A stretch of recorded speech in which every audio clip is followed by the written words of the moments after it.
तो कैसे आप सब। Welcome to concept wise YouTube channel. आइए हम एक और क्लास 8 का मैथमेटिक्स का क्वेश्चन पेपर सोल्व करते हैं। देखिए आपके क्वेश्चंस बिल्कुल क्लियर होने चाहिए, ठीक है। आपके एग्जाम बहुत पास आ चुके हैं, आपके पास रिवीजन का टाइम नहीं है। रिवीजन करने का सबसे बेस्ट तरीका है आपको क्वेश्चन पेपर सोल्व करने चाहिए। और क्वेश्चन पेपर में जो क्वेश्चंस आपसे सोल्व नहीं होते उसको आप नोट करिए, नोट डाउन करिए, उस कॉन्सेप्ट को रिवाइज करिए। बेसिकली जो आपको बिल्कुल क्वेश्चन नहीं समझ में आया उसको आपको अब छेड़ना नहीं है, वो टाइम नहीं रहा। जो आपको आता है उसको अच्छे से करना है और जिसमें आपको डाउट है वो क्लियर करना है।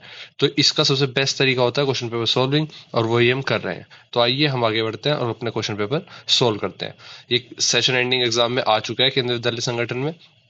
मैथ्स का 8th क्लास का क्वेश्चन पेपर है। क्वेश्चन नंबर 1 की तरफ बढ़ते हैं। सेक्शन ए में द सॉल्यूशन ऑफ एफ 5t-3 equal to 3t-5 is. देखो ये सोल्व करना है, एक एक नंबर के क्वेश्चन, छोटे छोटे क्वेश्चन है, इनको सोल्व कर देते हैं फटाफट। तो 5t-3 इक्वल टू 3t-5। तो t वाली टर्म एक तरफ जाएगी, 5t-3t, और बिना t वाली जो नॉर्मल नंबर है वो एक तरफ आ जाएंगे, 3-5। तो 2t इक्वल टू -2 और t इज इक्वल टू -1। तो आपका सी ऑप्शन बिल्कुल सही होगा। नेक्स्ट क्वेश्चन की तरफ बढ़ते हैं।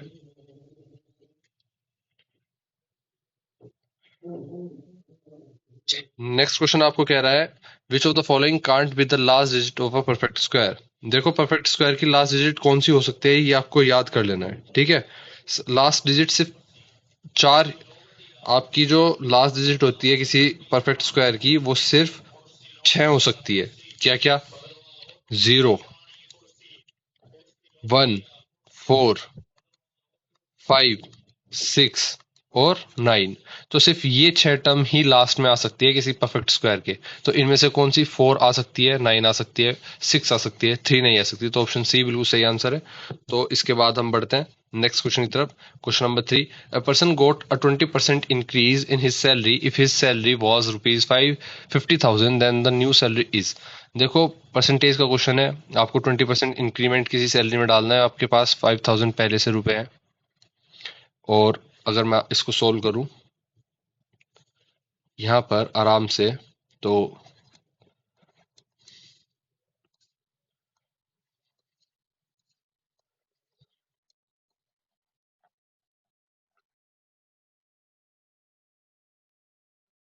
ये हम लिख सकते हैं,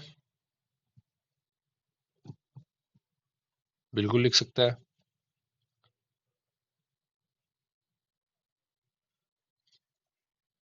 कुर्सी बेचने वाला घर के बाहर आता है और आप तक आवाज आती है ना, बड़ी इरिटेशन होती है।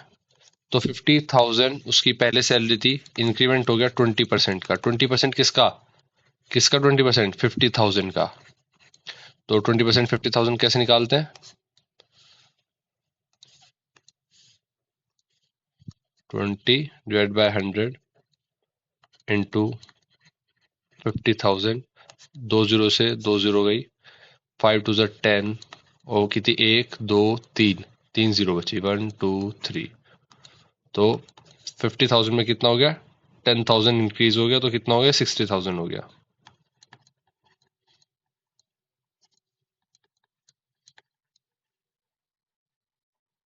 ठीक है, ये आपका आंसर हो गया। ओहो। नेक्स्ट क्वेश्चन की तरफ बढ़ते हैं। ये 60,000 आपका आंसर सही है। Which of the following is linear equation in one variable. देखो कोई सी इसमें लीनियर इक्वेशन है with one variable. One variable मतलब सिर्फ एक ही आपके पास वेरिएबल होना चाहिए। यहाँ पर एक है, यहाँ पर दो है, यहाँ पर, लेकिन दो एक ही है लेकिन दो इक्वेशन सही नहीं है। यहाँ पर लीनियर इक्वेशन नहीं है यहाँ पर। तो ऑप्शन ए बिल्कुल सही होगा, 2x + 3 = 0। Next question, question number 5, which of the following is the common factor of 5xy, 3xy², 40xyz। तो देखो 5xy, xy², 3xy², 40xyz, इनमें क्या कॉमन है? एक्स वाई यहाँ पर भी है, यहाँ पर भी है, और यहाँ पर भी है। वाई का स्क्वायर, एक वाई एक्स्ट्रा है, यहाँ पर एक जेड एक्स्ट्रा है, लेकिन ये कॉमन नहीं है। तो यहाँ पर हमारे पास क्या कॉमन है? सी, एक्स वाई कॉमन है। नेक्स्ट क्वेश्चन की तरफ बढ़ते हैं। Question number 6, 5x + 6y is a. देखो 5x + 6y is a binomial. ठीक है, ऑप्शन बी बिल्कुल सही है। और ये क्यों सही है? क्योंकि it is a polynomial with two terms. It is a polynomial terms, polynomial with two terms. क्योंकि इसमें दो टर्म्स हैं और ये पोलिनोमियल फंक्शन है, तो इसको हम बाइनोमियल बोलेंगे। दो, जिसमें भी दो पोलिनोमियल फंक्शन में दो टर्म्स आ जाएंगे, उसको हम क्या बोलेंगे? Binomial function. Next question number 7 की तरफ बढ़ते हैं। Question number 7, convert the following ratio two percentage. देखो 7:5 है। ये 7:5 है या 7.5 है?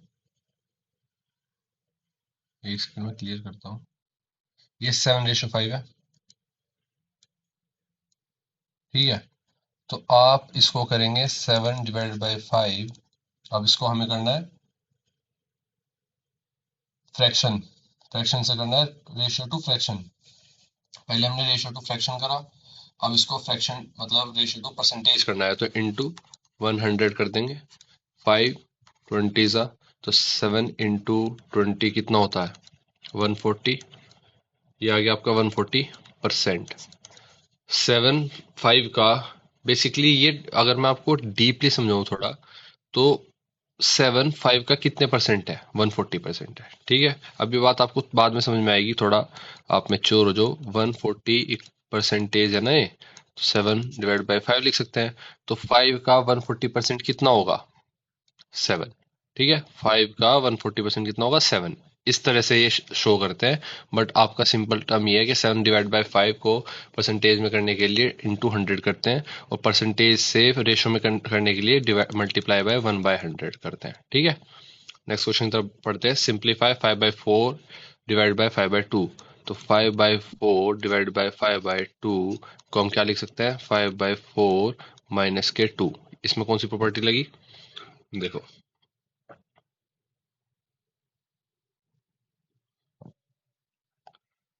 5/4 divide by 5/2 equal to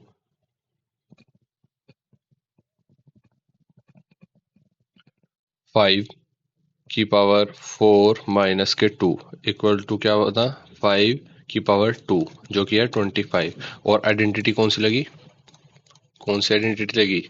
x की पावर a अपॉन एक्स की पावर b इक्वल टू क्या होता है? एक्स की पावर a माइनस के b। क्योंकि b जो x अगर सेम है, दोनों तरफ ऊपर भी नीचे भी x सेम है, तो नीचे की पावर जब ऊपर जाएगी तो माइनस में चली जाएगी, ठीक है। तो ये आइडेंटिटी का यूज करके हमने आंसर निकाल लिया 25। नेक्स्ट क्वेश्चन की तरफ बढ़ते हैं। क्वेश्चन नंबर 9, a की पावर m माइनस a की पावर,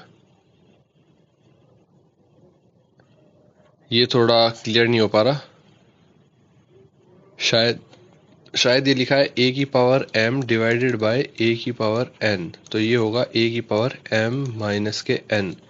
मैंने जैसे बताया a अगर सेम है और डिवाइड में पावर n है, तो वो ऊपर आएगी तो माइनस की हो जाएगी।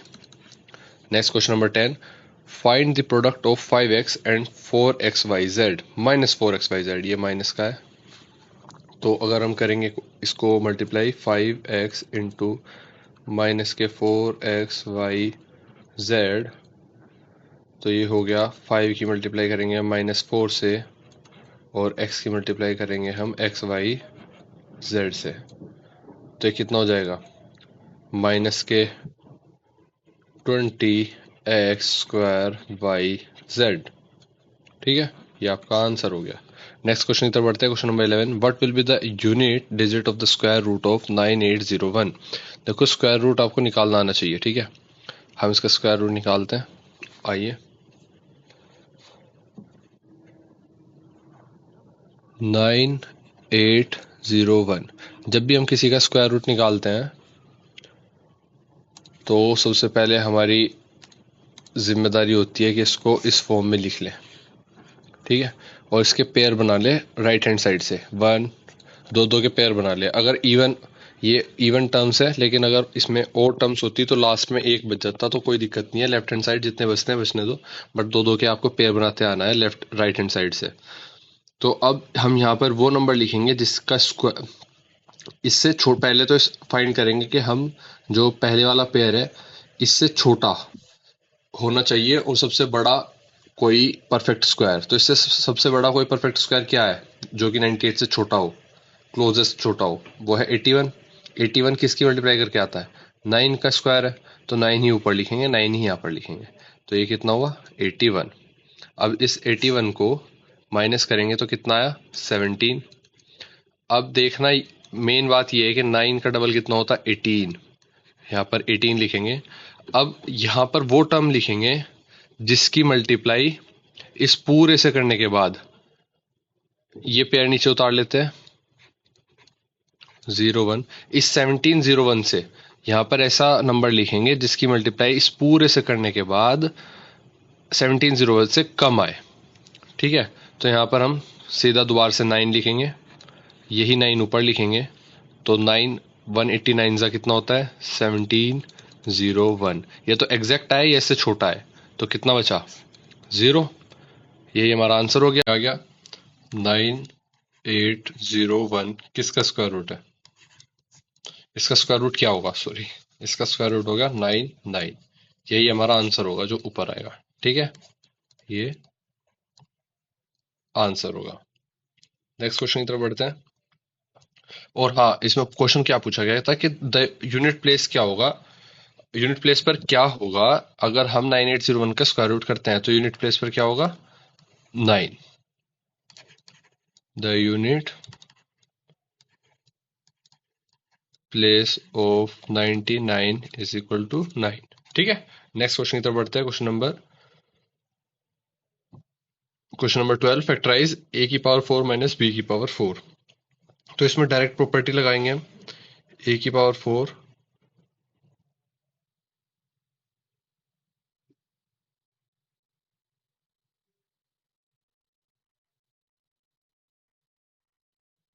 a की पावर 4 माइनस b की पावर 4 इक्वल होता है a के स्क्वायर का होल स्क्वायर माइनस b के स्क्वायर का होल स्क्वायर। अब आपको पता है कि ये कौन सी आइडेंटिटी है, a square minus b square equal होता है a माइनस b ब्रैकेट में a प्लस b के। ये आइडेंटिटी आपको पता है।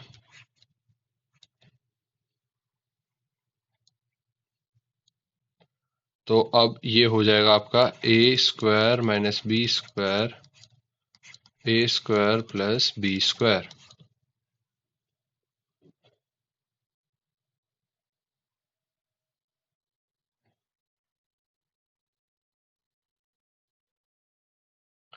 और नेक्स्ट अगर हम इसको सोल्व करें यहाँ पर, तो a square minus B square, A square plus B square, और फिर a square minus B square में फिर से यही प्रॉपर्टी लग जाएगी a minus B a plus B. तो ये इतना पोर्शन हो गया और बचा क्या हमारे पास a square plus B square. तो ये हमने सोल्व कर दिया। ठीक है, इसका फैक्टराइजेशन कर दिया, इसके फैक्टर्स बढ़ गए। नेक्स्ट क्वेश्चन की तरफ बढ़ते हैं। Question number 13, add p bracket में p minus Q, Q minus R और आर माइनस पी। तो इसको हमें क्या करना है, ऐड करना है, मतलब एडिशन करना है इसका।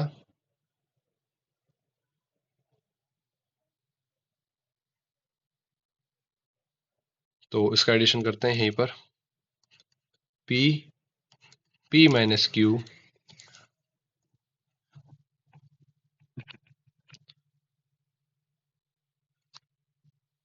थोड़ा साफ जगह पर करते हैं। हमारा क्वेश्चन है p minus Q plus Q minus R plus R minus P. अब इसको खुद भी सोल्व करने की कोशिश करिए, इसको पहले हम मल्टीप्लाई करेंगे हर ब्रैकेट के साथ जो उसके बाहर है वैल्यू, फिर उसके बाद हम प्लस करेंगे। तो जो सेम वैल्यू होगी वो ऐड हो जाएंगी, जो सेम नहीं होंगी वो बाहर रह जाएंगी। तो p की मल्टीप्लाई पहले p से करेंगे फिर q से करेंगे, तो पहले p स्क्वायर हो जाएगा, फिर माइनस पी क्यू हो जाएगा, प्लस क्यू स्क्वायर हो जाएगा, माइनस क्यू आर हो जाएगा, क्योंकि माइनस का है ये प्लस का है, माइनस प्लस माइनस होते हैं, प्लस आर स्क्वायर हो जाएगा, फिर आर की p से करेंगे तो माइनस पी आर हो जाएगा। तो P square plus Q square plus R square एक साथ लिख सकते हैं, P square plus Q square plus R square, फिर minus P Q minus Q R, देखो ये तो हम कर चुके कवर, अब ये ले लेते हैं P Q minus Q are और माइनस पी आर। ठीक है, ये हमारा आंसर आ गया, हमने सोल्व कर दिया।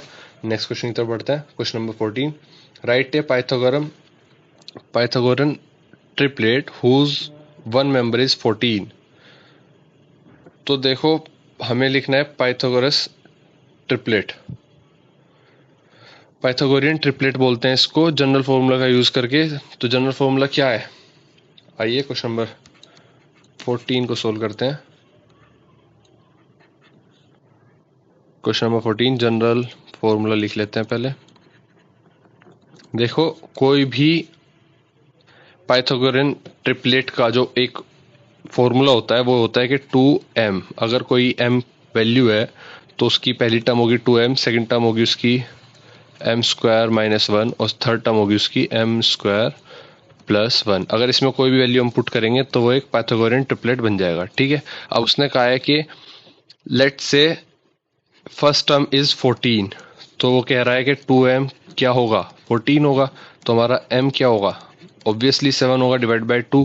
अगर ये m 7 होगा तो हमारे पास क्या आ जाएंगे पाइथागोरियन ट्रिपलेट, पाइथागोरियन हमारे जो ट्रिपलेट आएंगे वो वैल्यू पुट कर दो इसमें और इसमें, तो ये आ जाएंगे, पहला है 14, सेकंड आएगा हमारा 48, m का स्क्वायर करा 7 7 49, 49 माइनस 1 48, और थर्ड 49 प्लस 1 50। ये हमारा ट्रिपलेट हो गया। ठीक है, नेक्स्ट क्वेश्चन की तरफ बढ़ते हैं। क्वेश्चन नंबर 15, क्वेश्चन नंबर 15 कह रहा है factorize X square plus 6x minus 16। तो क्वेश्चन नंबर 15 कह रहा है कि x square plus 6x minus 16 को फैक्टराइज करो, कैसे, x प्लस a और x minus x plus b, इस फॉर्म में। ठीक है, और ये कैसे करेंगे हम, ये एक फैक्टराइजेशन हुआ, इस फॉर्म को इस फॉर्म में बदलना है, इस कन्वर्जन को ही हम फैक्टराइजेशन बोलते हैं। तो बेसिकली हमें x प्लस ए और x प्लस बी की वैल्यू निकालनी होगी। अब x प्लस ए क्या है, या x प्लस ए और a प्लस बी, देखो ये होता है एक्स स्क्वायर, एक सेकेंड, क्वेश्चन हमारा है factorize X square plus 6x minus 16। तो ये हमारे पास एक पोलिनोमियल फंक्शन है। ठीक है, अब इसको हम सोल्व करते हैं। देखो क्या होता है ना, x square plus 6x minus के 16, जो ये पूरा वो है इक्वेशन है, ये बेसिकली बाइनोमियल है। अब ये कैसे, ये नेक्स्ट फॉर्म है, इसकी सिंपलेस्ट फॉर्म क्या होती है इस तरह की इक्वेशन की, x माइनस एक्स प्लस ए और x प्लस बी, ये इसकी एक फॉर्म होती है। ठीक है, इसको सोल्व करने के बाद ये आता है। तो हमें समझना होगा कि मैं डायरेक्ट तो सोल्व कर सकता हूँ, लेकिन कैसे। अब x प्लस ए जो होता है, इसमें हमें सबसे पहले निकालने की जरूरत पड़ती है a और b। समझो इस चीज को, जब भी आपके पास ऐसी फॉर्म आए तो आपको समझना है जो x प्लस ए की वैल्यू है और x प्लस बी की वैल्यू है, इसको अगर मल्टीप्लाई करें तो ये फॉर्म बनती है। इसमें क्या फॉर्म में क्या होता है, जो ये वाली टर्म होती है ये होती है आपकी a प्लस बी, और जो आपकी ये वाली टर्म होती है ये आपकी टर्म होती है a इंटू बी। तो अब आपको पता है कि a प्लस बी 6 है फर्स्ट इक्वेशन, और a इंटू बी 16 है माइनस के, ये सेकंड इक्वेशन। तो अब आप इससे क्या कर सकते हैं, आपको पता है कि ऐसा कौन सा नंबर हो सकता है जिसको प्लस करके 6 आए और मल्टीप्लाई करके माइनस 16 आए। तो ऐसे अगर हम नंबर लें, if one number is -2 and the other is minus के प्लस के 8, तो 8 माइनस के 2 कितना हो जाएगा, 6 हो जाएगा अगर इनको प्लस करेंगे और मल्टीप्लाई करेंगे तो 8 टू द 16 और साइन किसका आएगा, माइनस का। तो ये बिल्कुल सही है। देन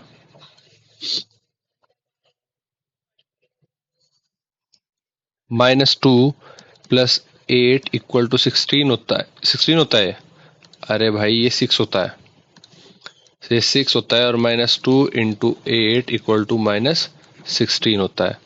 तो ये प्रूव हो गया। अब हम अपने क्वेश्चन को प्रूव करते हैं, अपने क्वेश्चन को फैक्टराइजेशन करते हैं क्वेश्चन का। X square plus 6x minus के 16, तो x square minus 2x plus के 8x माइनस के 16। अब इसमें से दोनों में से कॉमन लेंगे हम, इसमें से भी कॉमन लेंगे। x बाहर आ गया, x माइनस 2 बचा अंदर, प्लस के 8 बाहर आ गया, x माइनस 2 बचा अंदर। तो x प्लस 8 एक फैक्टर हो गया और x माइनस 2 एक फैक्टर हो गया। तो a की वैल्यू क्या आ गई, 8, और b की वैल्यू क्या आ गई, -2। जैसे कि मैंने बताया था कि ये एक सिंपलेस्ट फॉर्म होती है x plus a x plus b की, वही हमारे पास निकल के आ गई जिसने हमारी वैल्यू दे दी। ठीक है, और ये फैक्टराइजेशन हमने कर दिया, x plus 8 x minus 2। Next question की तरफ बढ़ते हैं। क्वेश्चन नंबर 16,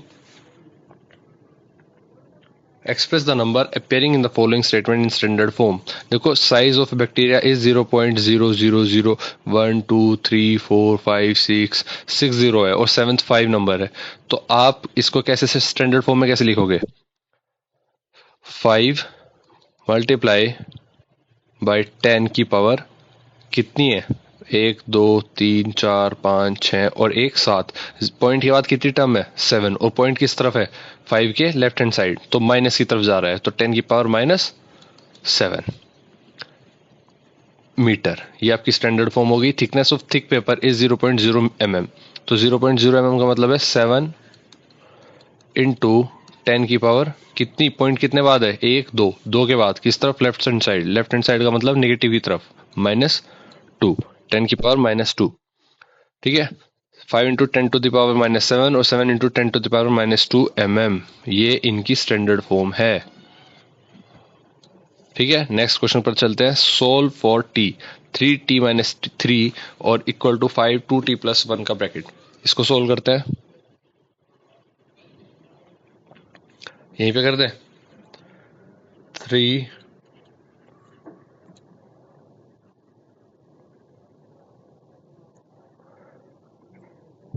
3t माइनस के 3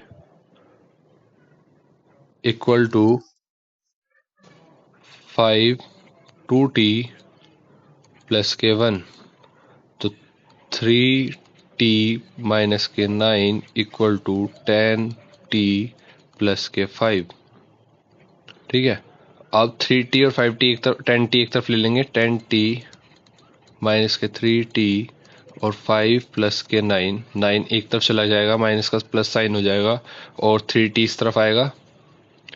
तो बेसिकली मैं आपको वहीं पे सोल्व करके दिखाता हूँ, यहाँ जहाँ का मैं, तुम फिर भी चल जाओगे और प्लस माइनस की दिक्कत हो जाएगी। देखो हमारे पास क्या वैल्यू है, 3t माइनस 3 ब्रैकेट के अंदर इक्वल टू 5 2t माइनस के प्लस के 1।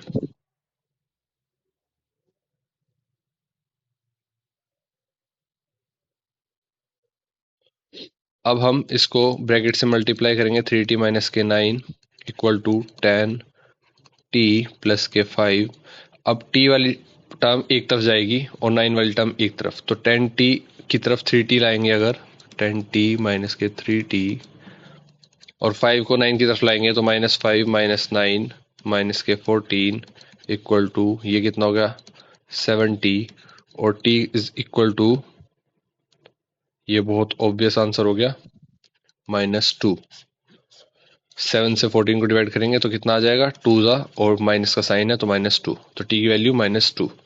नेक्स्ट क्वेश्चन की तरफ बढ़ते हैं। Question number 18 section D. The internal measure of a cuboidal room are 12 meter, 8 meter and 4 meter. Find the total cost of whitewashing all four walls of a room. If the cost of whitewashing is rupees, देखो cost दे दी पर metre square के हिसाब से 5 rupees है.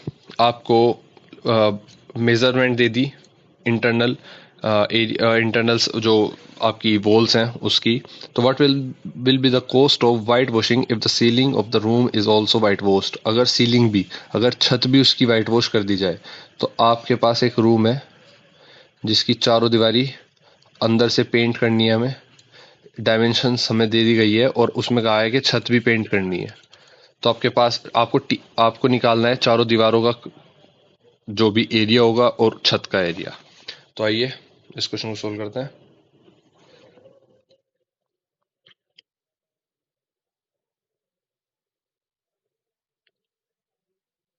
हमारे पास question number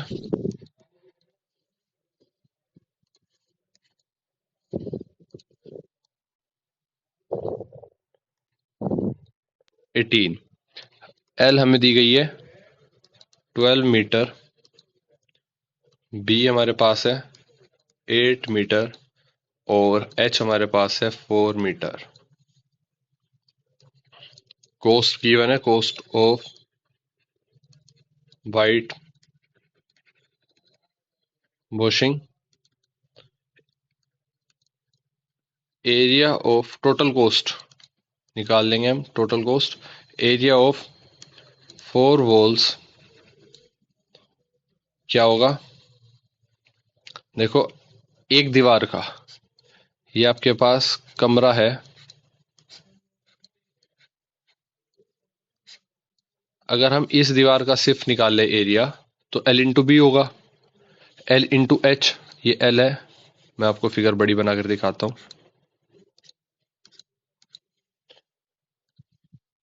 अगर आपके पास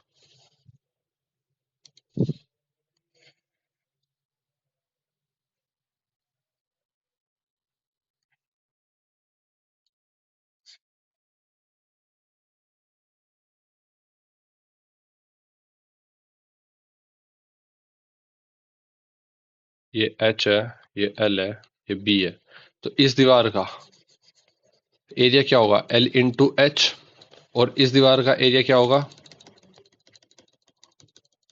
B into H, B into H. ठीक है. तो इसके सामने वाली दीवार का भी बी इंटू एच ही होगा क्योंकि ये क्यूबॉइड है, आमने सामने का इक्वल होगा. तो इन दोनों का निकालने के लिए इससे 2 से मल्टीप्लाई कर देंगे तो दो आमने सामने की दीवारों का निकल जाएगा. सेम इसी तरह इस वाली दीवार और इसके सामने वाली दीवार का निकालने के लिए इस दीवार का निकाल के मल्टीप्लाई 2 से कर देंगे, ट्वाइस कर देंगे. तो 2L इंटू एच और 2B इंटू एच आ जाएगा चारों दीवार का जो एरिया है. ठीक है. तो L into H twice plus twice B into H, ये हो गया ऑल 4 वॉल्स का एरिया, जिसे हम लिख सकते हैं 2 ट्वाइस, अगर 2 कॉमन ले लें 2LH प्लस BH. और अगर हम इसको आगे सोल्व करें वैल्यू पुट करके तो L की वैल्यू है 12 इंटू 4 प्लस 8 इंटू 4. उसको सोल्व करेंगे तो क्या आएगा हमारे पास आंसर 248 प्लस 32 160 मीटर स्क्वायर. यह आ गया आपका चारों दीवारों का. तो चारों दीवारों की कोस्ट 160 मीटर स्क्वायर के हिसाब से कर देंगे हम, जो हमारे पास पर मीटर स्क्वायर के हिसाब से थी. तो 1 मीटर स्क्वायर की वैल्यू 5 है, रुपीज 5 है. तो अगर 1 मीटर स्क्वायर की इतनी है तो 160 की इतनी होगी, 160 की 5 से मल्टीप्लाई कर देंगे.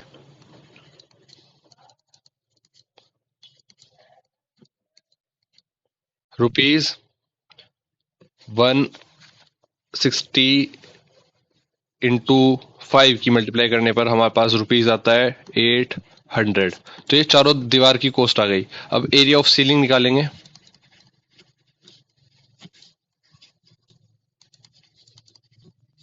एरिया ऑफ सीलिंग निकालेंगे तो सीलिंग की लेंथ L है और चौड़ाई B है. तो इसका एरिया कितना होगा L इंटू बी. अब L की वैल्यू क्या है 12 और B की वैल्यू क्या है 8, जो कि एरिया आ गया 96 मीटर स्क्वायर. और इसकी भी अगर हम पर कोस्ट के हिसाब से कोस्ट निकालिए, पर कोस्ट रुपीज, जो पर कोस्ट हमारी पर मीटर स्क्वायर जो कोस्ट थी हमारी 5 रुपीज, जो पर पर मीटर स्क्वायर जो कोस्ट थी हमारी, पर metre square cost equal to 5 rupees थी ना। अगर एक की हिसाब से 5 रुपए है तो 96 के हिसाब से कितने होंगे, 5 से मल्टीप्लाई कर देंगे तो टोटल कोस्ट आ जाएगी 96 इंटू 5, जो कि होती है हमारी 480। और टोटल कोस्ट कितनी आ गई जो क्वेश्चन में पूछा था, 480 प्लस 800,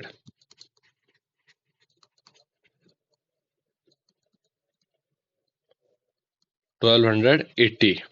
ठीक है, ये हमारी टोटल कॉस्ट आ गई जो मतलब चारों दीवार को पेंट करने के बाद और छत को पेंट करने के बाद टोटल कॉस्ट हमारी ये आ गई। तो क्वेश्चन में बेसिकली कुछ नहीं है, पहले आपको ये एक रेक्टेंगल इस तरफ है, चारों तरफ रेक्टेंगल है, आमने सामने वाले इक्वल है, एक रेक्टेंगल का इस तरफ का निकालेंगे एरिया, तो आप सामने वाले का निकालने के लिए इसका ट्वाइस कर देंगे, सेम इस तरह से ट्वाइस इधर वाली दीवारों का कर देंगे। जो ऊपर वाली छत है उसकी लेंथ और ब्रेथ है, चौड़ाई और लंबाई, तो इसका एरिया निकालने के लिए L इंटू बी कर देंगे, और इनका पर्टिकुलर पहले चारों दीवारों का निकाल लेंगे पर मीटर स्क्वायर के हिसाब से, कोस्ट से मल्टीप्लाई करके 5 से मल्टीप्लाई करके, तो आपके 800 रुपये आ गए। और सीलिंग के लिए फिर 5 से मल्टीप्लाई करेंगे तो 480 आ गए सीलिंग के रुपए, तो दोनों को प्लस कर देंगे, 1280 आ गए चारों दीवारों और छत को मिलाकर। तो नेक्स्ट क्वेश्चन की तरफ हम बढ़ते हैं।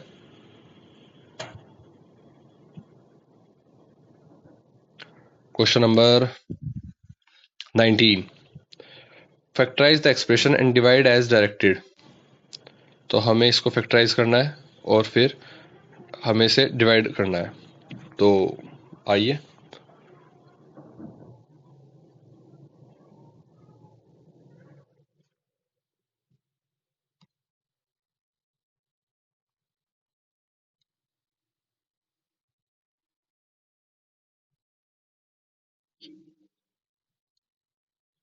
क्वेश्चन नंबर 19 हमारे पास है 39y क्यूब ब्रैकेट में 50y स्क्वायर माइनस के 98। अब इसको हम पहले फैक्टराइज करेंगे और फिर डिवाइड करेंगे। तो पहले इसको फैक्टराइज करने के लिए 39y क्यूब, देखो अंदर 2 कॉमन ले लेंगे, 25y स्क्वायर बचा माइनस के 49 बचा, और 2 को बाहर मल्टीप्लाई कर देंगे तो कितना हो जाएगा 78y क्यूब, अंदर बचा 25y स्क्वायर माइनस के 49। और अगर हम 5y का होल स्क्वायर भी लिख सकते हैं इसको, और यहाँ पे 49 7 का होल स्क्वायर है, तो इस पूरी टर्म को ऐसे लिख सकते हैं, और 78y cube as it is रहेगा। तो 78y क्यूब 5y माइनस, ये एक आइडेंटिटी है आपकी जो आपको मैंने बताई थी, ए स्क्वायर माइनस बी स्क्वायर क्या होता है, ए माइनस बी, ए प्लस बी, याद है आपको। तो 5y माइनस 7 और 5y प्लस 7, तो ये हमने कर दिया इसको फैक्टराइज। अब नेक्स्ट स्टेप क्या था, हमें इसे डिवाइड करना था, किसके साथ, टर्म देखते हैं, 26y स्क्वायर डिवाइड ब्रैकेट में 5y प्लस 7, तो इसको डिवाइड करते हैं हम, 26y स्क्वायर 5y प्लस 7। तो ये तो क्लियर है, डायरेक्ट हमें दे दिया गया है आंसर। देखो ये जानबूझ के फैक्टराइज कराया गया है पहले, क्योंकि 70y क्यूब जो है, इसके बाद हमारा ब्रैकेट है 5y माइनस 7, उसके बाद ब्रैकेट है 5y प्लस 7, ये आपस में मल्टीप्लाई करेंगे, 26y स्क्वायर 5y प्लस 7, तो ये वैल्यू इससे पूरी पूरी कट रही है, y स्क्वायर y स्क्वायर से कट गया, एक y बचा, y क्यूब में से अगर y स्क्वायर निकाल देंगे तो y बचेगा, और 26 78, ये कितना बचा, 26 3 जा 78 होता है। तो क्या बचा आंसर आपके पास, बचा 3y बचा, ब्रैकेट में 5y माइनस के 7 बचा। ये आपका आंसर हुआ,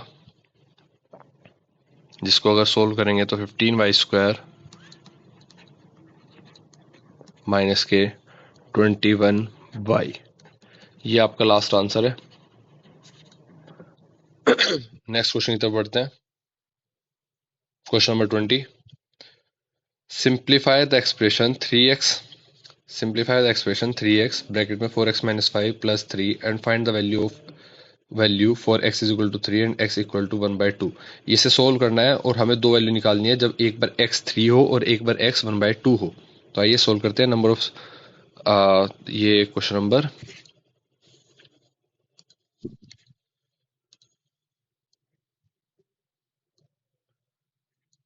20 है।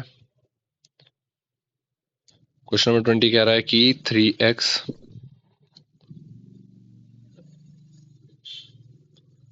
ब्रैकेट में 4x माइनस 5 प्लस 3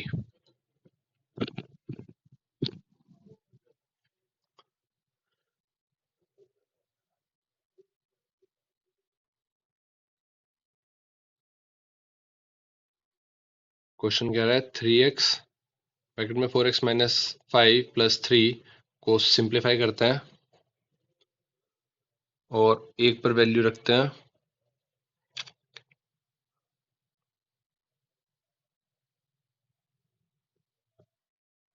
तो ये हो गया 12x² माइनस के 15x प्लस के 3। अब इस वैल्यू में हम 4x इक्वल टू 3, अगर हम 12 और 3 की पावर 2 रखेंगे माइनस के 15, अब हर जगह x की जगह आप पुट करेंगे 3, तो इसको सोल्व करेंगे। 3 का स्क्वायर कितना होता है, 3 3 9 और 12 9 108 माइनस के 15 3 45 प्लस 3। अब आप करेंगे 108 में से आप 45 माइनस करेंगे, यहाँ पर 3 बचा और 6 बचा, 63 प्लस 3 66, तो आपका आंसर आ गया 66।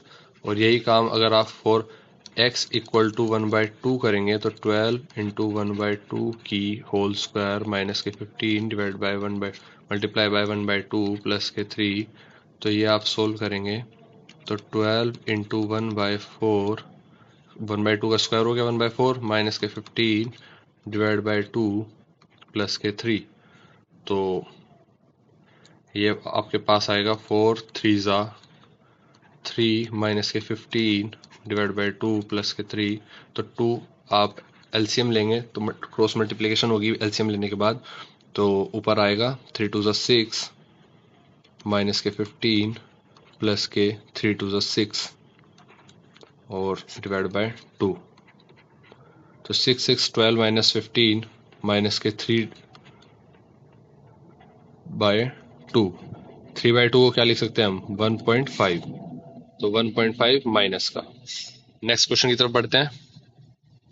Question number 21, there are 100 students in hostel, food provision for them is for 20 days, how long will these provisions last if 25 more students join the group. क्या होगा, 100 बच्चे हॉस्टल में है, food provision for them is for 20 days, सिर्फ 20 दिन का उनके पास खाना है। अगर उनके पास वो कितने दिन सरवाइव करेंगे अगर 25 मोर स्टूडेंट्स उनके ज्वाइन कर ले, उनके ग्रुप को ज्वाइन कर ले। तो आइए इस क्वेश्चन को सोल्व करते हैं।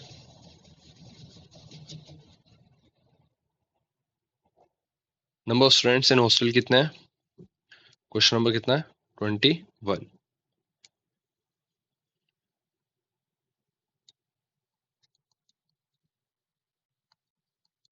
Number of students in hostel equal to 100, number of days निकालने हैं हमें,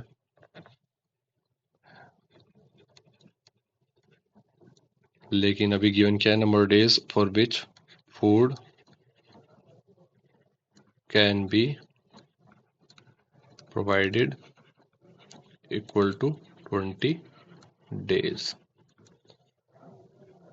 total number of meal possible कितनी हो गई, कितनी मतलब 20 दिन तक अगर उन्हें खाना मिलेगा तो कितनी मील हो गई 100 बच्चों के लिए। तो total meal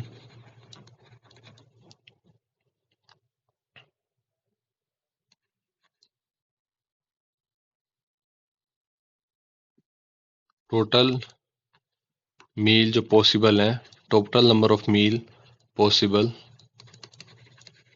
is equal to 100 into 20 equal to 2000 meals. तो एडिशनल नंबर ऑफ स्टूडेंट कितने हैं given 25।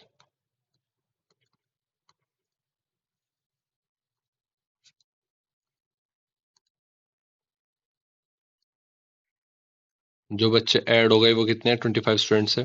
Total number of students कितने हो गए,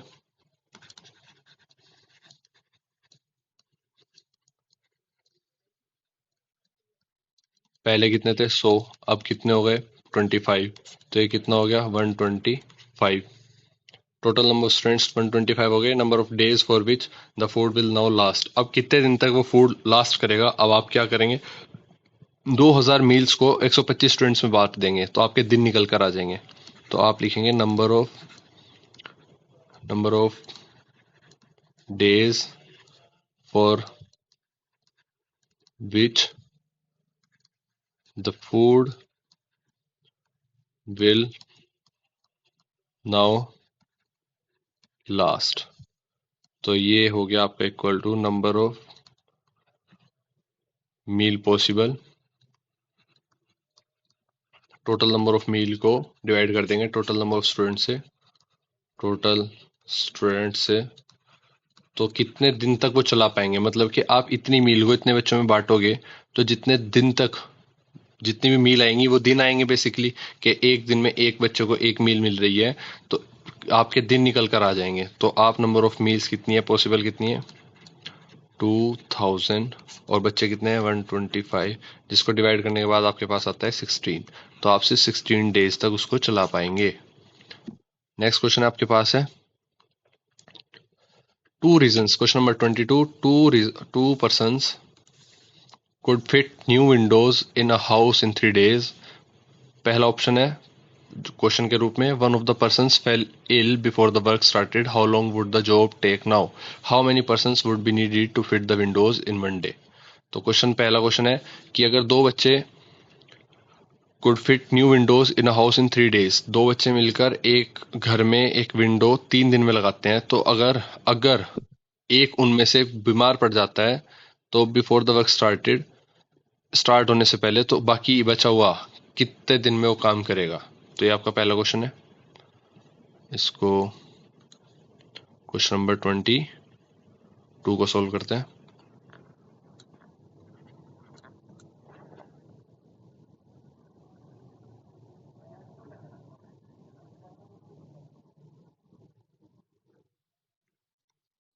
to person can fit window in 3 days। Let the number of days taken by one person to fit the windows by y। Let the number of days taken by one person to fit the window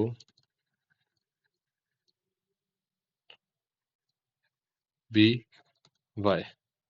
तो number of person और number of days. तो अगर number of person 2 है तो number of days कितने लग रहे हैं 3, और नंबर ऑफ पर्सन 1 है तो नंबर ऑफ डेज कितने लग रहे हैं y। ये हमने प्रोग्राम बना लिया एक, ठीक है। इसको total work will be equal in both cases, दोनों केसेस में टोटल वर्क इक्वल होगा। तो पहले केस में टोटल वर्क कितना होगा, इनकी मल्टीप्लाई कर देंगे टोटल वर्क आ जाएगा, टोटल वर्क 6 होगा, और इनकी 1 इंटू वाई होगा। तो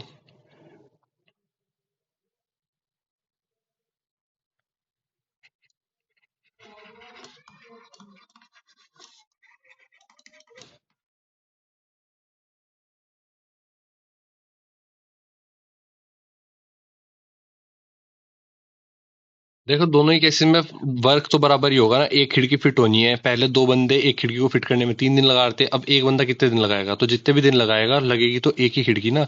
तो ये वाला वर्क और ये वाला वर्क इक्वल होगा। ठीक है।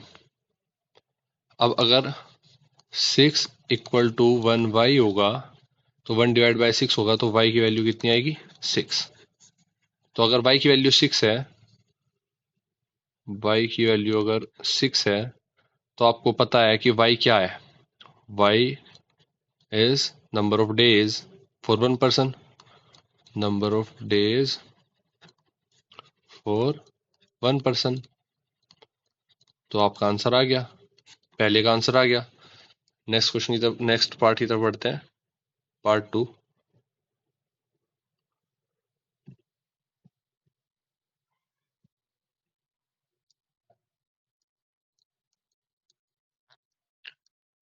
2 persons can fit windows in 3 days। ये तो पहले से गिवन है। लेट द नंबर, क्वेश्चन क्या है कि how many persons would be needed to fit the window in one day. अगर एक दिन में विंडो को लगाना है तो कितने लोग चाहिए होंगे? तो लेट नंबर ऑफ पर्सन्स, क्या पूछा है? नंबर ऑफ पर्सन पूछा है, तो पर्सन को हम पहले ही वाई चूज कर लेंगे, वाई मान के चलेंगे। Let the number of person required to fit window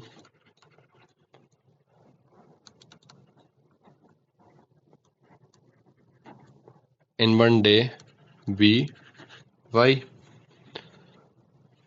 तो नंबर ऑफ पर्सन्स और नंबर ऑफ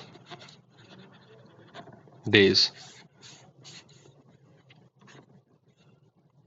तो अगर नंबर ऑफ पर्सन्स 2 हैं तो उन्हें 3 दिन लग रहे हैं। तो अगर नंबर ऑफ डेज एक, वो कह रहे हैं कि अगर नंबर ऑफ डेज एक हो तो कितने बंदे चाहिए होंगे? तो वाई। अब टोटल वर्क तो सेम ही होगा हमेशा की तरह। टोटल वर्क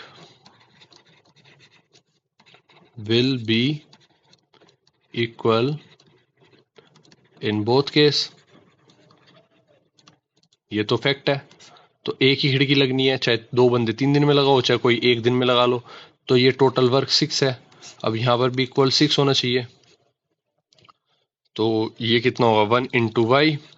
अब अगर सेम इसी प्रोसेस के साथ हम 6 को 1 इंटू वाई करते हैं तो वाई की वैल्यू 1 नीचे गया और फ्रैक्शन में क्या होता है?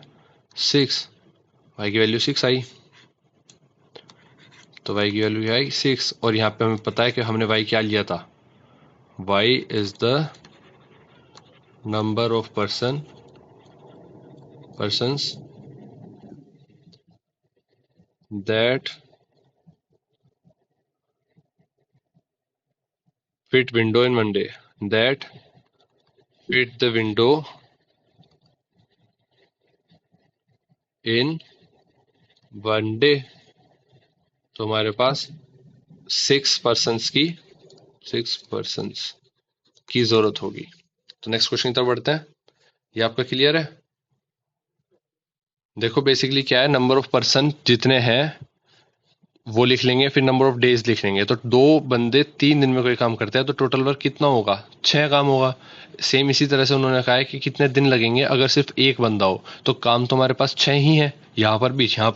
लेकिन यहाँ पर 2 इंटू 3 6 था, तो यहाँ पर 1 इंटू वाई वाई होगा।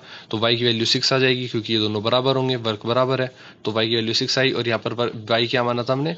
नंबर ऑफ डेज माना था। तो यहाँ पर नंबर ऑफ डेज आ गए वाई। सेम इसी तरह से यहाँ पर हम वाई मानते हैं नंबर ऑफ पर्सन्स, कि अगर एक दिन में काम करने के लिए कितने बंदे जरूरत पड़ेंगे। तो काम तो सेम ही है, same 6 equal to 1 into y. तो वाई की वैल्यू क्या आ गई? 6। और 6 क्या था? पर्सन्स थे इस बार। तो हमें पता लग गया कि एक दिन में काम करने के लिए कितने लोगों की जरूरत पड़ेगी, 6 लोगों की जरूरत पड़ेगी। नेक्स्ट क्वेश्चन तो बढ़ते हैं, question number 23। Water is pouring into a cuboidal reservoir at the rate of 60 liters per minute. If the volume of reservoir is 108 meter cube, find the number of hours it will take to fill the reservoir.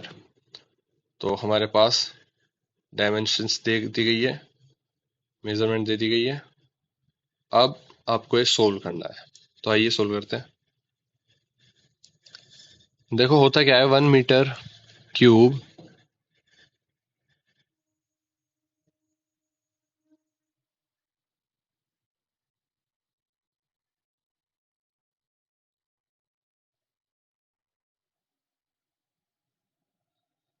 Question number 23। देखो 1 metre cube equal to होता है 1000 litres और volume equal to 108 metre cube दिया गया है। तो 108 metre cube दिया गया है, तो लीटर्स में कितना होगा, 108 इंटू 1000।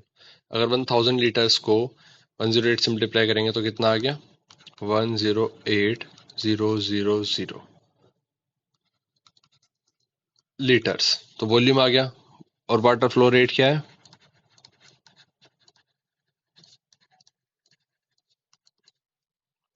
60 लीटर्स पर मिनट। ये आपको चीजें गिवन है 23 में। तो water is pouring into cuboidal reservoir. देखो एक रिजर्वायर में जो क्यूबॉइड की शेप का है उसमें पानी जा रहा है, किस रेट से, हर मिनट 60 लीटर पानी गिर रहा है। If the volume of reservoir is इतना, अगर 108 मीटर क्यूब उसका वॉल्यूम है तो उसमें कितना लीटर पानी आ जाएगा, तो 1 मीटर क्यूब में कितना आता है, 1000 लीटर। 1 मीटर क्यूब में 1000 लीटर पानी आता है। ये ध्यान से देखो, एक मीटर क्यूब जगह में 1 मीटर क्यूब क्या है, वॉल्यूम है, इसमें 1000 लीटर पानी आता है। और टोटल वॉल्यूम कितना है, 108। 108 में कितना आएगा, तो 1000 से मल्टीप्लाई कर देंगे तो इतना लीटर पानी आ जाएगा। अगर इतना लीटर पानी आ जाएगा और हर मिनट 60 लीटर गिर रहा है, तो अगर 60 से डिवाइड कर देंगे तो मिनट के काफी कितनी सारी मिनट आ जाएंगी, मतलब 1000, मतलब 108,000 जो लीटर है, इसको अगर हम 60 से डिवाइड करेंगे तो उतनी मिनट आ जाएंगी ना, जितनी मिनट में ये पूरा भर जाएगा। तो time taken to fill the reservoir लिखते हैं। तो time taken to fill the reservoir. Reservoir spelling सही है, अच्छा आई बाद में आना था, रिजर्वायर स्पेलिंग पर मत जाना। तो ये कितना होगा, 108,000 डिवाइड बाई 60। देखो बेसिकली क्या है, जब हमारे पास इतनी जगह है ना, और मान के चलो आप 1 मिनट में इतनी जगह भर पा रहे हो, तो इतनी जगह अगर 1 मिनट में भर रही है तो इतनी जगह के, इस पूरी जगह के इतने इतने छोटे छोटे हिस्से कर देंगे ना, ऐसे छोटे छोटे हिस्से कर देंगे। तो ये मान लो कि अगर 60 लीटर, ये पूरे का 60 लीटर भर रहा है 1 मिनट में, तो ये छोटे छोटे 60 के कितने पैकेजेस बन जाएंगे, तो उतनी मिनट होंगी, उतनी मिनट में भरा। तो 60 से डिवाइड कर देंगे पूरे टोटल को।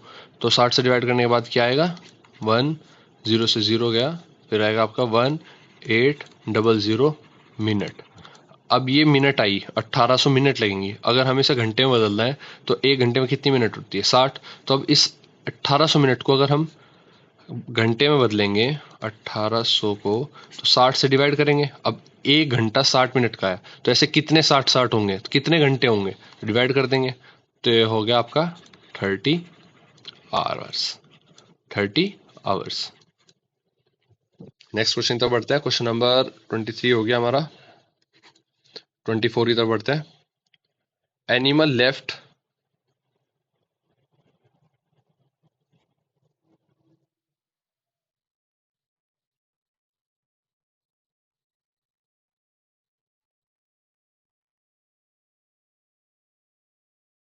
Anima left one half of her property to her daughter, one third to her son, and donated the rest to an educational institute. If the donation was worth rupees 1 lakh, based on the above situation, answer the following question. Right the linear equation formed in the above situation. देखो ये basically एक conceptual question है, इसमें details दी गई है। अब आप ध्यान से देखो क्वेश्चन नंबर 24। पहला ऑप्शन है, गिवन क्या है, पहले सपोज कर लेते हैं, let the total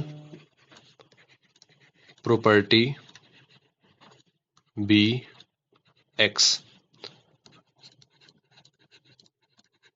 property given to daughter equal to x by 2। कहा है ना कि 1/2 of her property to her daughter, तो हाफ कर दिया हमने। Next property given to son कितनी है, x/3, 1/3 लिखिए ना, 1/3 to her son, and the rest property donated is equal to remaining property क्या कर दी, डोनेट कर दी। इसको कैसे लिखेंगे, टोटल कितनी थी x में से कितना कितना निकल गया, x/2 निकल गया और x/3 निकल गया, x/2 निकल गया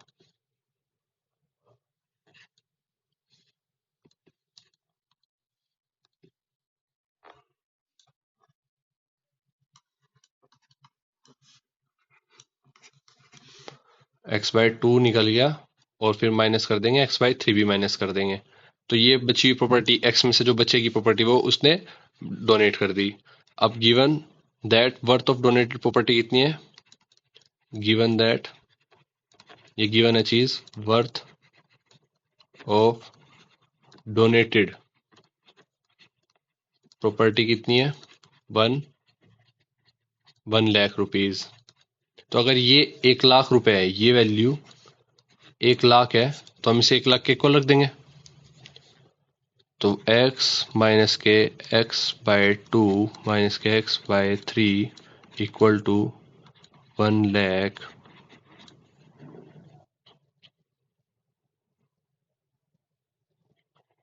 तो अब हम इसे सॉल्व करेंगे और x निकाल लेंगे। तो कितना आया, 6x माइनस के 3x माइनस के 2x, आप एलसीएम लोगे तो नीचे 6 आएगा, इधर को 1 लाख आएगा।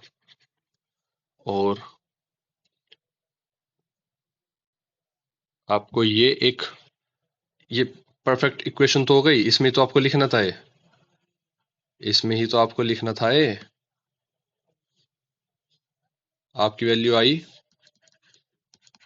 6 में से 3x गया, 3x बचा, 3x में से 2x गया, x बचा, तो x/6 इक्वल टू 1 लाख। और x की वैल्यू, टोटल वैल्यू कितनी हो गई प्रॉपर्टी की, 6 लाख। x की टोटल वैल्यू कितनी हो गई, 6 लाख रुपीस। ठीक है, ये आपका पहला आंसर हो गया। सेकंड पर आते हैं। सेकंड कह रहे हैं, how much money did enema have. तो पहला तो क्वेश्चन ये था कि right the linear equation formed in the above question. तो पहली हमें लीनियर इक्वेशन, पहला आंसर यहीं पे कंप्लीट हो गया था हमारा, पहला आंसर जो था वो यहीं पे कंप्लीट हो गया था। लीनियर इक्वेशन बनानी थी, ये बन गई।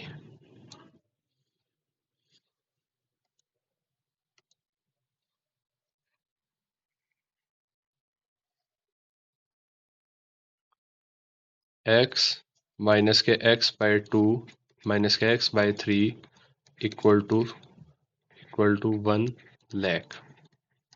ये आपका पहला आंसर हो गया। सेकंड आपका, ये पूरा सेकंड पूछा गया है कि x की वैल्यू क्या होगी, है ना, ये आपकी सेकंड की वैल्यू निकाल दी हमने। और थर्ड क्वेश्चन है हमारा, how much total money did अनिमाज son and daughter together have. तो टोटल मनी कितनी थी उसके पास, सन के पास कितनी थी, x/3, और डॉटर के पास कितनी थी,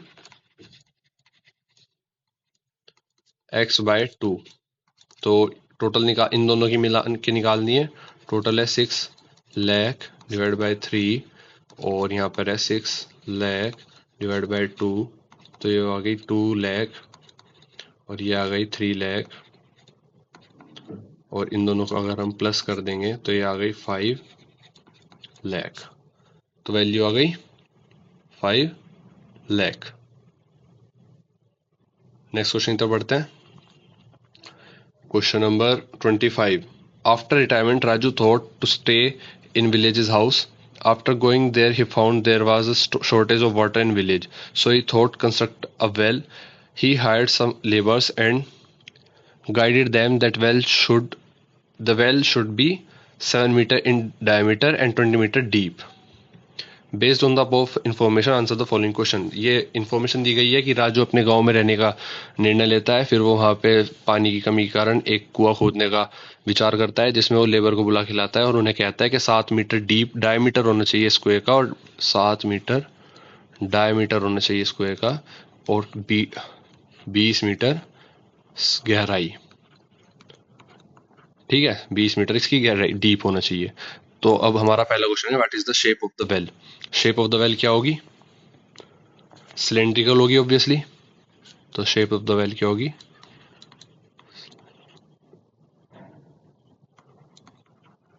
सिलेंड्रिकल होगी।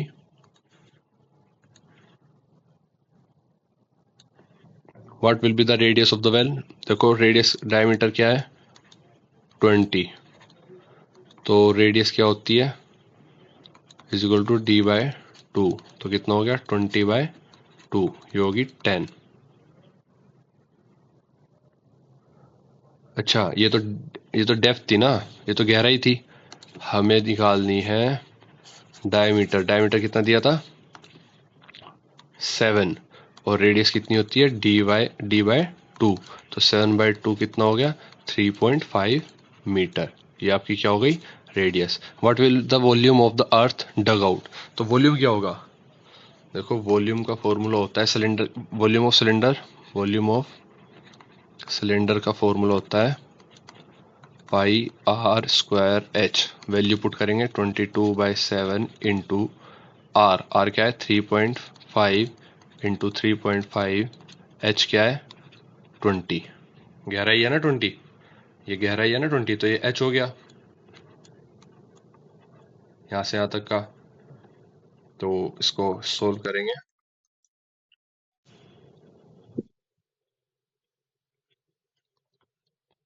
7 5 ज़ा 0 से 0 गई। 3.5 की 2 से मल्टीप्लाई करेंगे 7, और 7 की 22 से मल्टीप्लाई करेंगे 770। क्या मैंने सही किया? 3.5 3.57, और यहाँ पर 5 बचा था, इंटू 5 करेंगे 5, तो ये आ गया 770 मीटर क्यूब। ये आपका वॉल्यूम आ गया। What will be the total surface area of the well? Total surface area क्या होता है? अब देखो टोटल सरफेस एरिया कैसे निकलता है? TSA, total surface area of cylinder. इसका फॉर्मूला क्या होता है? इसका फॉर्मूला होता है 2πRH प्लस πr²। ये टोटल सरफेस एरिया हो गया।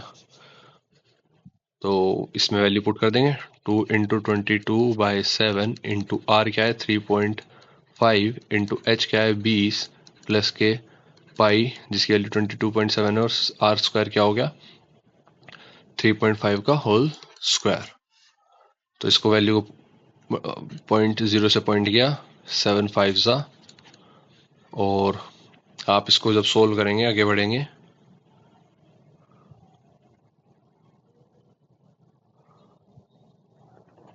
तो आ गया 24 44 5 2 ज़ा 10 प्लस के 22/7 इंटू 3.5 का होल स्क्वायर। अब यहाँ पे 10 का होल स्क्वायर आ गया, ये 100 हो गया, और 7 पंजे 35, अब बचा इंटू 35, और 5 20, 5 7 ज़ा, और ये आपका हो गया 11। तो आपका 55 इंटू 7 कितना होता है? 385। 55 इंटू 7 55 इंटू 7, 5 7 35, 3 5 7 35, 38, 385 और 0 38.5। तो वैल्यू आ गई, प्लस करेंगे 38.5। तो ये कितना हो गया, टोटल हो गया 478.5 मीटर स्क्वायर। ये आपकी वैल्यू आ गई। Surface area of, total surface area of well आ गया आपका। ठीक है, आपको जब भी सरफेस एरिया ऑफ वेल का आ जाए, हमें पता है कि ये सिलेंड्रिकल शेप है, तो टीएसए ऑफ सिलेंड्रिकल शेप निकालना है, जिसका फॉर्मूला होता है ये, याद रख लेना। और वॉल्यूम का फॉर्मूला होता है ये, कभी मजाक में लो, ये एग्जाम में जरूर आएगा, जरूर। नेक्स्ट क्वेश्चन की तरफ बढ़ते हैं। Question number 26। The given graph describes the distance of a car from a city P at a different times when it is traveling from city P to city Q, where are 350 km apart. Study the graph and the answer the following question. Graph के हिसाब से हमें question follow करना है और answer देना है। What information is given on the two axis. तो दो एक्सेस पर हमें क्या इंफॉर्मेशन गिवन है ये बतानी है। तो एक्स एक्सिस पर हमें टाइम,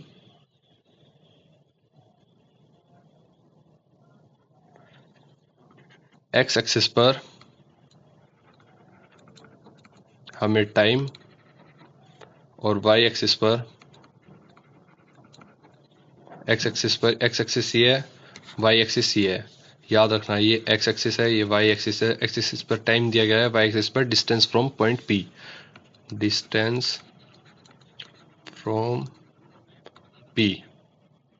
सिटी है ये, पी क्या है, सिटी है एक। क्वेश्चन नंबर 2 पर आते हैं। How far did the car go during first option है, सेकंड का फर्स्ट है। How far did the car go during the second hour. दूसरे घंटे में गाड़ी कितनी दूर चली गई। तो पहला ये, दूसरा ये, दूसरे घंटे में गाड़ी चली गई 150 किलोमीटर। ठीक है, distance in second hour, second option लिखेंगे, distance in second hour equal to distance at 10 AM। Second hour की बात कही है तो कब की बात की गई है, 10 AM की। पहला घंटा 8 से 9, दूसरा घंटा 9 से 10। तो 10 से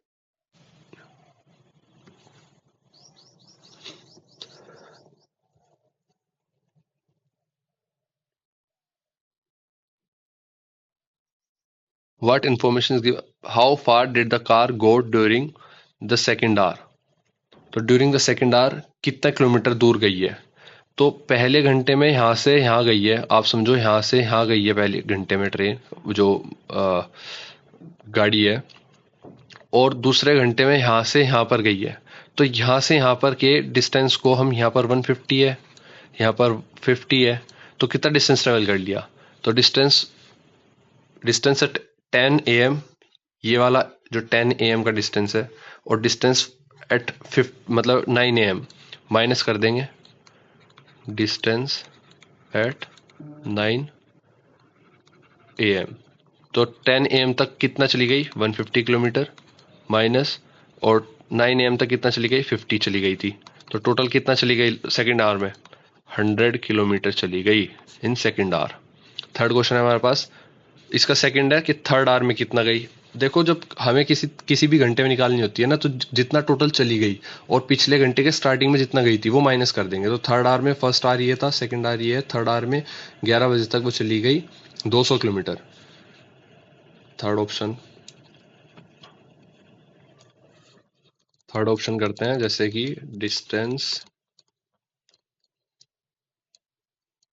distance in third hour equal to distance covered at 11 AM minus के एट 10 AM। ये थर्ड आवर था ना 10 से 11 बजे तक के बीच का। तो 11 बजे कितनी दूर पहुंच गई, 11 बजे पहुंच गई 200 किलोमीटर, और 10 बजे कितने पहुंची थी, 150 किलोमीटर। तो टोटल टाइम ट्रेवल, मतलब डिस्टेंस ट्रेवल कितना करा, ओनली 50 किलोमीटर। भाई कोई चीज़ यहाँ से यहाँ गई है पहले घंटे में, दूसरे घंटे में यहाँ से यहाँ चली गई, तो टोटल तो यहाँ पे 200 किलोमीटर आ गई। और पहले घंटे में वो यहाँ से यहाँ तक 150 किलोमीटर तक कवर किया था। तो अगर मैं पूछूं कि तीसरे घंटे में कितना किया, तो 200 में से 150 घटा देंगे, 200 में से 150 घटा देंगे तो पता चल जाएगा कि 50 किलोमीटर 30 घंटे में तय करा। तो ये आपका आंसर हो गया। नेक्स्ट क्वेश्चन की तरफ बढ़ते हैं। Did the car stop for some duration at any place, justify your answer. देखो कहीं पर कार रुकी है, इस बात को जस्टिफाई करो। बिल्कुल 200 किलोमीटर पर 1 घंटा रुकी रही गाड़ी। देखो ग्राफ बढ़ा ही नहीं, बिल्कुल भी कोई भी डिस्टेंस कवर्ड नहीं हुआ, डिस्टेंस बढ़ा ही नहीं। 200 से 200-250 के बीच में ग्राफ बिल्कुल सीधा है। तो इस बात को जस्टिफाई करते हैं। व्हेन द डिस्टेंस, और लिखते हैं आंसर को।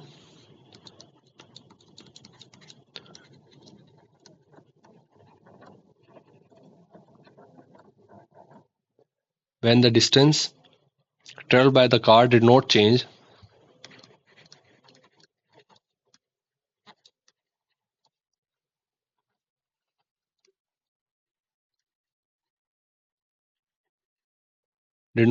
with respect to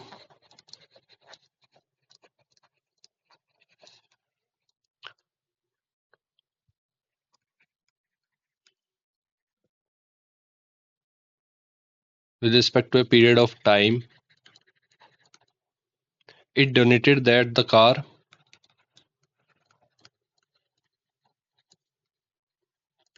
it क्या पढ़ रहा हूँ denoted that the car had stopped. This can be seen through the flat section of the graph, which is at from 11 a.m. to 12 noon.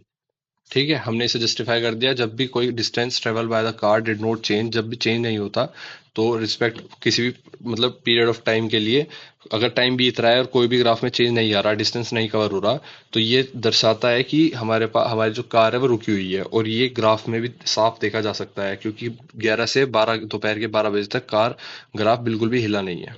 तो next question की तरफ बढ़ते हैं। Question number 27। School picnic. A picnic is being planned in a school for class 8th. Girls are 40% of the total number of students and are 20 in numbers. The picnic site is 55 km from the school and the transport company is charging at the rate of 14 rupees per kilometer. The total cost of refreshment will be rupees इतना. Find. देखो आपको situation दे दी। Question number A दिया कि A the ratio of the number of girls to the number of boys in the class. तो हम पहले निकालेंगे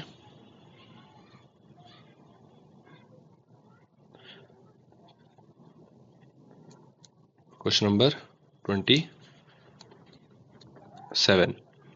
पिकनिक की कैलकुलेशन करते हैं। ए ऑप्शन क्या है? 40% हमारे पास 40% आर दी गर्ल्स।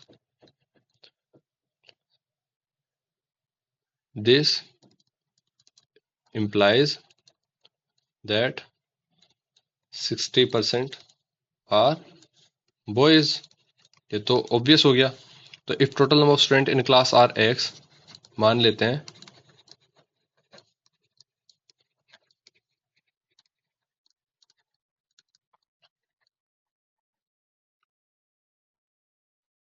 अगर x है टोटल नंबर ऑफ स्टूडेंट्स, तो रेशियो क्या होगा? 40% of x divide by 60% of x होगा। ये तो ऑब्वियस है, निकालने की जरूरत ही नहीं है। तो 40 डिवाइड बाय 60 होगा, x से x कट गया। अगर 40 डिवाइड बाय 60 0 से 0 गया तो 2 डिवाइड बाय 3, ये क्लास का रेशो आ गया। गर्ल्स और बॉयज का रेशो क्या आ गया? 2:3। गर्ल्स और बॉयज का रेशो क्या आ गया? 2:3। ठीक है, नेक्स्ट क्वेश्चन पर चलते हैं।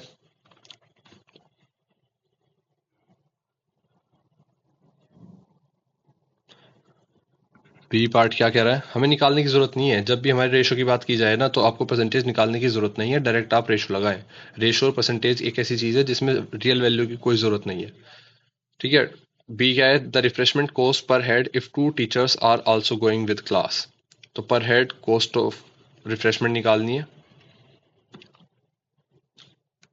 40% ऑफ एक्स अगर 20 है तो 40 divide by 100 into x equal to 20 है तो 20 टू ज़ा तो एक्स इक्वल टू 50 आ गया। ठीक है, 1/50 और 50 ऊपर गया तो एक्स की वैल्यू क्या आ गई, 50 आ गई। तो एक्स मतलब टोटल नंबर ऑफ बंदे जो हैं वो 50 हैं, जिसमें से 20 गर्ल्स हैं और बाकी बचे हुए बॉयज हैं, मतलब कि 30 बॉयज हैं।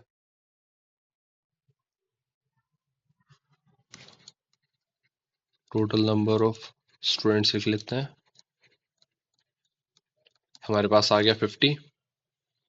रिफ्रेशमेंट कॉस्ट पर हेड कितना होगा, रिफ्रेशमेंट कॉस्ट पर हेड, क्योंकि टोटल कॉस्ट कितनी है, टोटल रुपए कितने लग रहे हैं 44,280, तो टोटल कितने बंदे हैं 50 और 2 टीचर और ऐड कर दिए गए, तो अगर 52 बच्चों में 52 लोगों में रिफ्रेशमेंट बांटा जाएगा तो कितने हिस्से हो जाएंगे, तो 52 से टोटल को डिवाइड कर देंगे तो आपके पास आंसर आएगा ₹82.31। अब सी पार्ट पर चलते हैं। Total transportation charge of the picnic. अब देखो चार्जेस की बात आ गई है, तो ट्रांसपोर्ट कॉस्ट कितनी थी, ट्रांसपोर्ट कॉस्ट कैसे निकलती है, टोटल डिस्टेंस जो कवर हुआ इनटू में जो कॉस्ट पर किलोमीटर है, कॉस्ट 1 किलोमीटर में जितनी कॉस्ट लग रही है उसकी मल्टीप्लाई कर देंगे टोटल कॉस्ट से, टोटल डिस्टेंस से, तो हर डिस्टेंस पर इतनी मल्टीप्लाई करेंगे तो टोटल कॉस्ट निकल के आ जाएगी। तो हमारे पास टोटल डिस्टेंस कितना है, हमारे पास गिवन है टोटल डिस्टेंस कितना है 55 किलोमीटर, और कॉस्ट पर किलोमीटर कितना है, तो ट्रांसपोर्ट कॉस्ट निकालनी है ना, तो ट्रांसपोर्ट कॉस्ट निकालने के लिए हम एक बार क्वेश्चन पढ़ लेते हैं। टोटल डिस्टेंस कितना था, the picnic site is 50 kilometre, 55 kilometre दूर है, तो आने जाने का कितना हो गया, दुगना कर देंगे इसका, एक जाने का 55 किलोमीटर और आने का 55 किलोमीटर, और charges at the rate of 14 rupees पर किलोमीटर, 14 किलोमीटर 14 रुपये पर किलोमीटर लग रहे हैं। तो अगर 55 किलोमीटर को 2 से करेंगे तो टोटल डिस्टेंस हो गया इंटू 14 पर किलोमीटर कॉस्ट कितनी आई 14, तो इसकी मल्टीप्लाई अगर 110 इंटू 14 करेंगे तो 154,0, ये आपकी टोटल कॉस्ट आ गई। ठीक है, नेक्स्ट क्वेश्चन तक बढ़ते हैं। Question number D, if the first stop is at a place 30 kilometre from the school, what percent of the total distance of 55 kilometre is it. तो 33 किलोमीटर बाद अगर हम रुक जाते हैं स्कूल से दूर तो टोटल डिस्टेंस का वो कितने परसेंट होगा, तो हमें परसेंटेज ऑफ डिस्टेंस निकालनी है, और ये बहुत सिंपल है, आपको पता होगा, percentage of distance of first stop is equal to 33, 55 का कितना परसेंट है, यही तो पूछा है कि 33 किलोमीटर बाद अगर हम रुक जाते हैं और टोटल है, देखो जिसकी निकालनी होती है ना कि ये कितना परसेंट है ऊपर, जिसमें से निकालनी होती है टोटल नीचे इंटू 100, तो 11 थ्री ज़ा 11 फाइव ज़ा 5 20 ज़ा 20 3 ज़ा 60, तो टोटल आ गया 60%। ठीक है, नेक्स्ट क्वेश्चन की तरफ बढ़ते हैं। Next and the last question, a car consumers a car consumes 8 liters of fuel to travel 100 kilometre, the amount of fuel consumed is, देखो कार कंज्यूम करती है 8 लीटर फ्यूल 100 किलोमीटर चलने में, तो कितना किलोमीटर कितना अमाउंट ऑफ फ्यूल यूज हुआ होगा,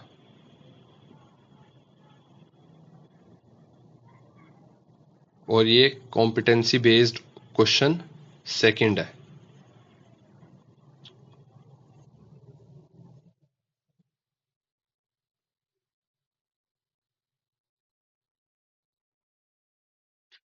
अब क्योंकि since fuel consumption is directly proportional to the distance travelled, तो ये हमारे पास होगा,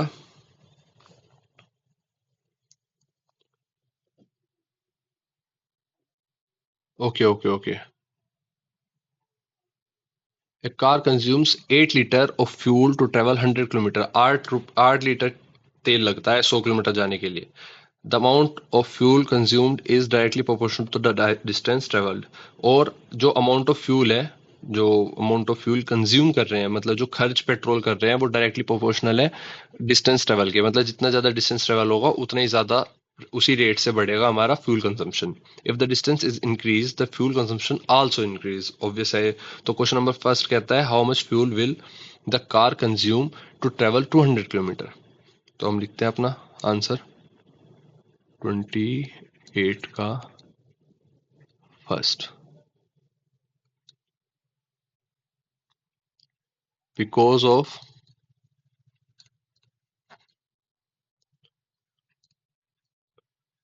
fuel consumption is directly proportional to distance traveled.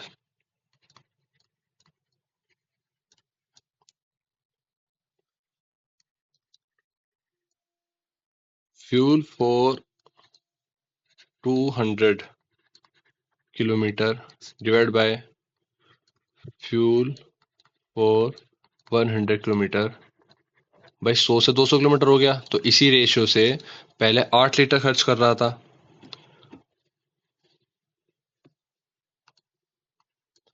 इसी रेशियो से पहले 8 litre fuel consumption, car consumes 8 litre fuel to travel 100 kilometre.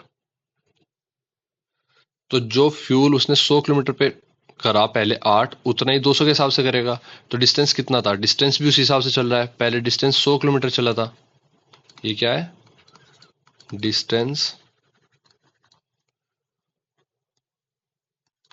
100 kilometre. तो ये डिस्टेंस 200 किलोमीटर। भाई सेम रेशियो की बात की गई है, ये काट दो, ये साफ कर दो।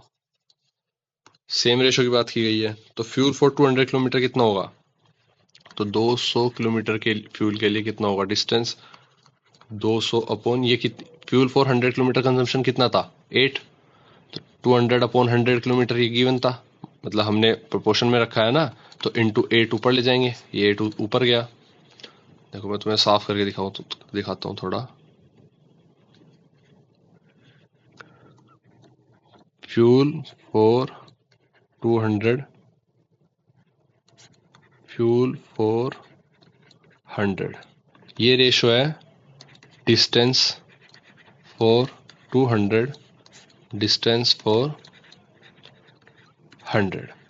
तो फ्यूल फॉर 100 कंजम्पशन कितना था 8, और फ्यूल फॉर 200 निकालना है।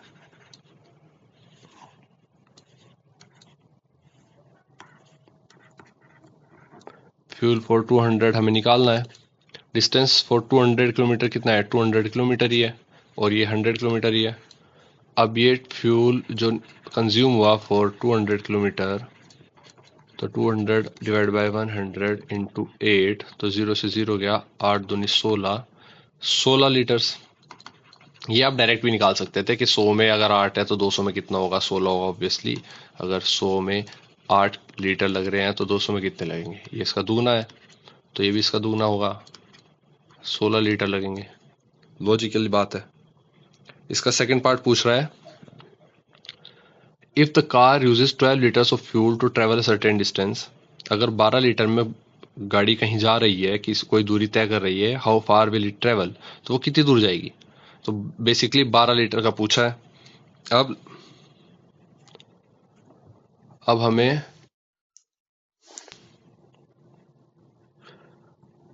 लेट करना है, लेट द डिस्टेंस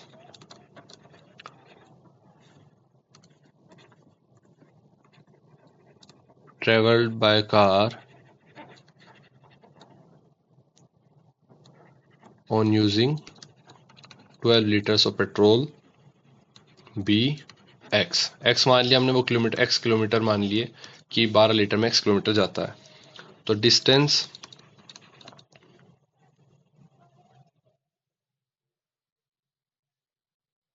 एक्स कितने में जाएगा, अगर डिस्टेंस 100 किलोमीटर के साथ रेशो बनाए, वही रेशो बनेगा आपका 8 लीटर के साथ।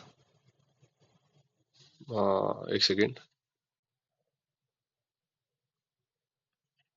इसको सिंपल वे में लिखते हैं। Distance of x, distance of जो x किलोमीटर है, वो डिस्टेंस 100 किलोमीटर के साथ जो रेशो बनाएगा, क्योंकि हमें रेशो बराबर दिए गए हैं डिस्टेंस का भी और लीटर कंजम्पशन का भी, तो फ्यूल फॉर 100 बराबर होगा फ्यूल फॉर x किलोमीटर। अब फ्यूल फॉर x किलोमीटर कितना दिया है, ये गिवन है, ये गिवन है 12 लीटर। और फ्यूल फॉर 100 कितना दिया गया है, 8 लीटर। और यहाँ पर डिस्टेंस कितना ट्रेवल किया, 100, और डिस्टेंस किसका निकालना है, x किलोमीटर का। तो x equal to 12 divide by 8 into 100। तो ये आप सोल्व करेंगे तो आपका आंसर आएगा, ये 2 से करा 50, 2 से 25 और 2 से ये करा हमने 6 और 25 6 150 किलोमीटर। 150 किलोमीटर जाएगा 12 लीटर्स में। ठीक है, नेक्स्ट क्वेश्चन देखते हैं। बस इतने क्वेश्चन थे हमारे पास, तो हमने 28 के 28 क्वेश्चन सोल्व कर लिए। अब आप इसको ध्यान से करो, ग्राफ को ध्यान से करो, यही क्वेश्चन आएंगे, यही फॉर्मूला आएंगे, इस पेपर को बार बार करो। आई होप कि आपका एग्जाम सेम पैटर्न पर आए, सेम फॉर्मूलाज का यूज करके आए। और मिलते हैं आपसे अगली वीडियो में, तब तक के लिए बाय, ऑल द बेस्ट। और वीडियो को खाली मत छोड़ना, लाइक कर देना, जिससे कि आपके लाइक वीडियोस में एक कलेक्ट हो जाए। और आप सब्सक्राइब करोगे या बेल आइकन दबाओगे तो आपके पास जो भी मैं वीडियो डालूंगा वो आपके पास वो पहले सबसे पहले आ जाएगी। और सबसे काम की वीडियो ही डालता हूँ मैं, फालतू में कोई वीडियो नहीं डालता। ठीक है, तब तक के लिए बाय, चलो मिलते हैं।